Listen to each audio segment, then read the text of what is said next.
For this project, I'm going to show you how to build a rocket from scratch. These homemade randomizer rockets launch over 1,000 feet high and eject a little parachute to bring them safely back to the ground.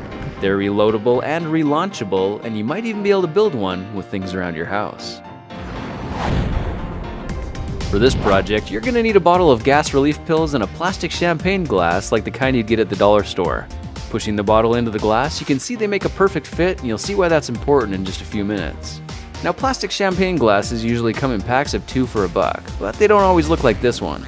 Some have slightly different textures or extra decorations for special occasions, but with a little ingenuity, you can probably make any variation work. Now, you might have already guessed this is going to be the nose cone for the rocket, and we don't need the base, so let's go ahead and chop it off now with something like a hacksaw. Make sure to leave about ½ inch at the tip, then find a sheet of sandpaper so you can carefully begin sanding the plastic stub down until it follows the contour of the glass. I'm using 150 grit sandpaper, and after a couple minutes you can already see the nose cone starting to take shape and looking a lot more aerodynamic. Now, if you go one step further and sand the whole thing with 400 grit, it'll help the paint stick better. But either way, before you paint the nose cone, it's a good idea to rough up the inner wall near the top. Roughing it up now will save you a step when we attach it to the rocket later on. Alright, it's time for a paint job, and I went with this yellow gloss spray paint because it's made for bonding to plastics and dries in 15 minutes or less. I recommend going outside and holding it with something like a foam noodle when you spray it, because this way you don't make much of a mess. Alright, with the nose cone drying, let's move on to modifying the plastic pill bottle next. You can find these bottles at your local supercenter for around 88 cents, and if you pull the label slowly and carefully enough, you should be able to get it off without leaving any sticky residue behind. Now, we're only after the empty bottle here, so unless you're having issues with gas, go ahead and get rid of the pills any way you think is safe. Next, you'll need to carefully cut the bottom of the bottle, and for that, I'm using an X-Acto knife. A box cutter or pair of scissors will work as well, but whatever you use, the goal here is to cut the edges straight and cleanly as possible. Now, the threads on the bottleneck have to come off as well, and I found a good tool for removing them is a flat metal file. Set the bottle on a flat surface and grind away at the threads until they're flat, but try to keep the bottom ridge untouched. And while you're here, go ahead and sand a rough patch into the inner wall of the bottle like you did for the nose cone, then use 150 grit to rough up the sides of the bottle as well. Alright, let's move on to building the screw lock motor mount next.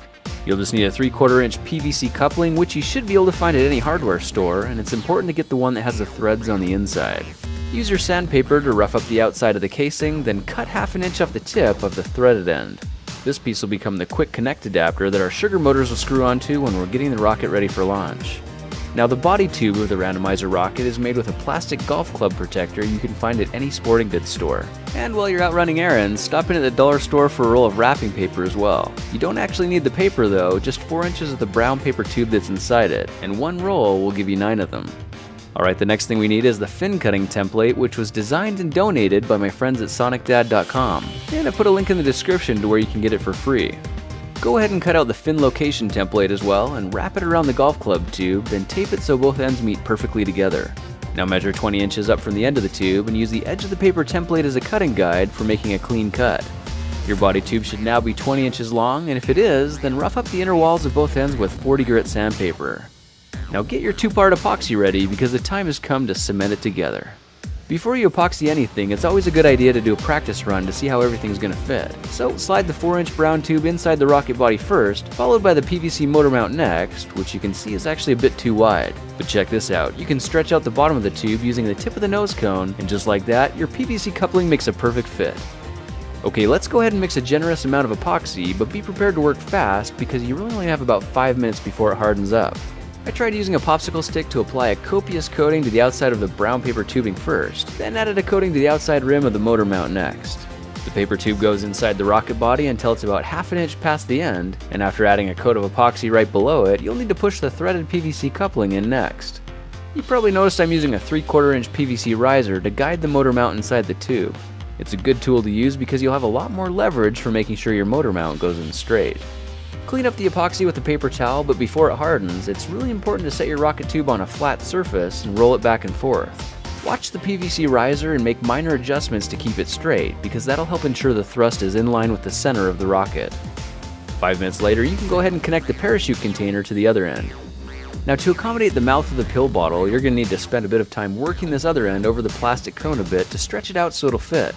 Push the parts together to double check they actually fit, and if they do, then go ahead and add some epoxy and push the two together.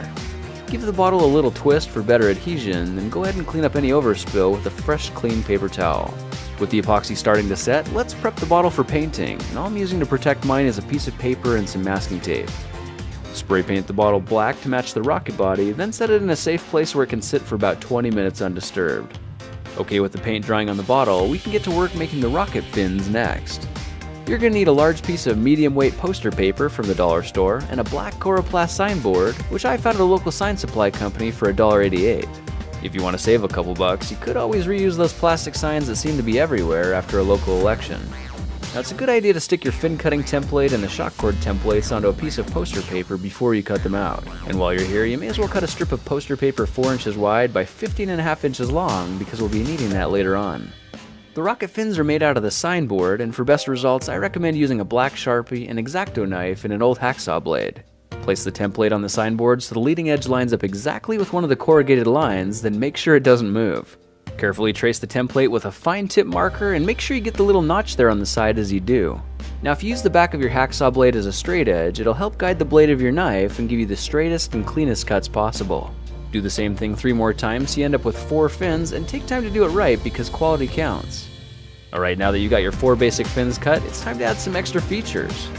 Carefully cut out the corrugated rib on the leading edge by sliding your blade along the inside edges. When it's removed, you should be left with an extra deep channel at the top of the fin. Now try to crease the leading edge by sliding your thumbnail up along the top edge of the plastic, and as you do, you should see the tip bend slightly inward. When you've done the same thing to the other side, your rocket fin will have a nice little knife edge point to it. Now, to make these fins look extra awesome, let's try adding some stickers to give them a bit of color. I printed these custom decals on a sheet of label paper and sprayed them with a clear, weather-resistant coating, and when they're folded over the leading edge and pressed down flat on both sides, they're finished. You can see how adding decals will give your fins a really clean and professional look, as well as keep the edges sharp and aerodynamic at the same time. Okay, with all the fins finished, there are just a couple things left to do to get our rocket ready for flight. Cut off a piece of scrap signboard the same width as your hacksaw blade, then pull the guts out of a plastic disposable pen and cut them all into 1-inch pieces. You'll need 2 of each, so set them in a safe place, then bring back the body tube because this is the part where it all comes together. Roll up the 15.5-inch piece of poster paper you made earlier and shove it down inside the tube, making sure it overlaps slightly and locks into position just underneath the rim of the pill bottle. Now, if you still have your fin location template on the tube, slide it to the bottom so it's about 1 inch above the motor mount, then use your Sharpie to mark the top and bottom of each line. Remove the template and use your hacksaw blade to carefully scratch straight lines of the plastic in line with the marks you just made. And while you're here, it's a good idea to scratch 2 more grooves at 1 inch and 12 inches from the bottom, exactly in line with each other and perfectly centered between 2 fins. Just for fun, I tried heating up a screwdriver and poked holes into the plastic where the fins connect. This simple modification will bind the rocket body to the fins, making sure they don't come apart without a fight. Alright, the time has come to grab a hot glue gun and stick everything together. Look closely at your fins for the little marking you made when you traced it out and line it up exactly with the bottom of the rocket tube. Add a dribble of hot glue from the marking on the fin all the way down to the tip, then add another bead of glue along the line you scratched into the rocket body. Now double check the marking on the fin is at the back of the tube and carefully press the base of the fin into place and hold it securely for 20 to 30 seconds. Do the same thing with the other 3 fins, then take a look from the back to see if they're straight and in line with each other. If they are, then go ahead and attach the launch lugs next. I glued the 1-inch pen pieces to the signboard scraps first, then glued the improvised lugs to the other 2 markings scratched into the body tube earlier.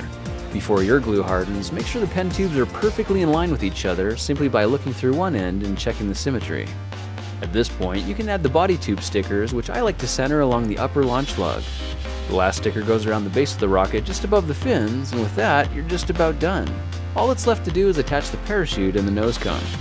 I got some 1/4-inch braided elastic cording from the craft section of a superstore and tied a simple knot into the end so it formed a loop. Now, the tighter you can pull the knot, the better it'll hold, and to clean it up a bit, just use a pair of scissors to trim off the excess. Measure and cut the other end at 8 inches, then go ahead and lay a bead of hot glue down the center of one of the poster board reinforced shock cord mounts. The open end of the elastic cord needs to be pressed into the glue so it stretches across 2 of the squares, and it's helpful to lay 2 more beads of glue along either side of the cording so you can fold the end piece into the center, trapping the cord and glue inside. Fold it again so you're left with a single square, then press it together firmly to finish it off. This 8-inch cord is the one that attaches to the nose cone, so add a liberal amount of hot glue to the back of the pad, then press it to the rough patch on the inside wall of the nose cone until the glue cools.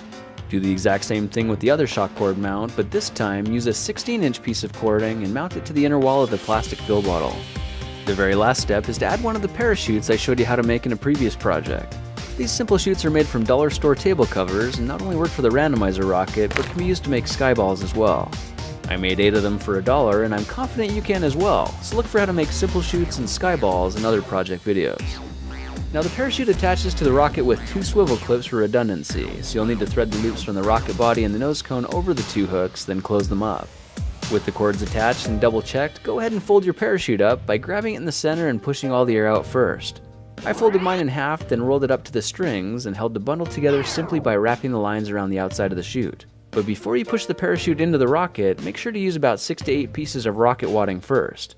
This will help protect your parachute from the blast of hot gases that shoot out during the ejection charge. And of course there's a cheap and easy way to make your own rocket wadding with paper towels and baking soda, which I'll show you how to do in a separate project video. With your parachute tucked snugly inside, simply collect up any excess cording and push it into the nose cone, and then gently slide the cone into position at the top of the rocket. With that, you're finished. You just built your own homemade rocket from scratch. So let's go see what it can do. Your randomizer rocket is designed to be powered with the screw-lock sugar motors made in a previous project. However, a safer and more reliable method is to use commercially available rocket motors like an Estes D12-3 or an E96. Commercial rocket motors are a lot more expensive, but they're probably the better choice for amateur rocketry, especially if you're just getting started. And remember, your rocket will shoot over 1,000 feet high and can take up to 5 minutes to float back to the ground. So make sure to use common sense where and when you launch, because any project you try is at your own risk. Well, now you know how to convert a plastic champagne glass and a handful of other random materials into a powerful randomizer rocket. And if you try making a whole bunch at the same time, you might be surprised to find out they only cost about $5 each.